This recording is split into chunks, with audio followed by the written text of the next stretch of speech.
I'm Dr. Mariquita Belen, Director of Geriatrics, Assistant Professor for the Department of Family and Community Medicine, Course Director for the Principles of Clinical Medicine, and the Outreach Elective Director for the Student-Run Free Clinic for the M4s.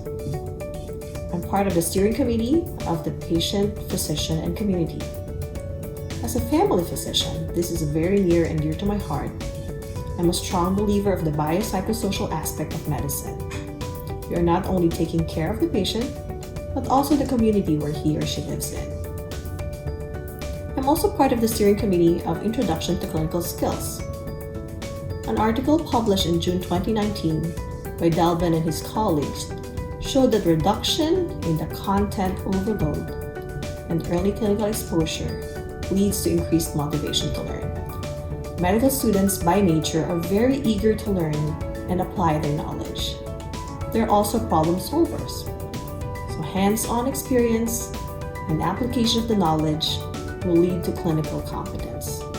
As faculty, we play a great role in coaching, mentoring, scaffolding new concepts and giving timely feedback and promoting a safe environment. Integrated, system-based, and active learning. These are the key words in the new curriculum. This will increase knowledge retention. Hence, we are preparing our students not only for success as a student, but also as a physician. Students will also appreciate better the clinical correlation of the foundational concepts in medicine. For example, a person with elevated blood glucose level that is above the threshold of the kidney leads to increased urinary glucose excretion. Clinically, this manifests as increase in urination or polyuria, which is a symptom for diabetes. There's also less lecture and more independent study time. This encourages self-directed, motivated learner, which is a quality that every physician should possess. Personally, what I learned 20 years ago is different from what the current guidelines recommend, so I still study every day.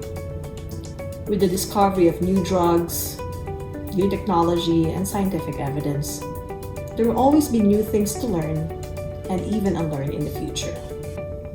So what are the benefits of active learning? There's increase in likelihood of long-term retention in contrast to lecture. Students also comprehend better when there is both meaning and context. Students exercise higher order thinking skills such as analysis, evaluation, and creation. I will add that it's important for students to recognize metacognition, and that is knowing what they know and knowing what they don't know. With the complexity of medicine, I adopt Kolb's cycle of experiential learning. Students learn most or learn best through concrete experience, reflective observation, abstract conceptualization, and active experimentation. These are all in the new curriculum. Thank you very much.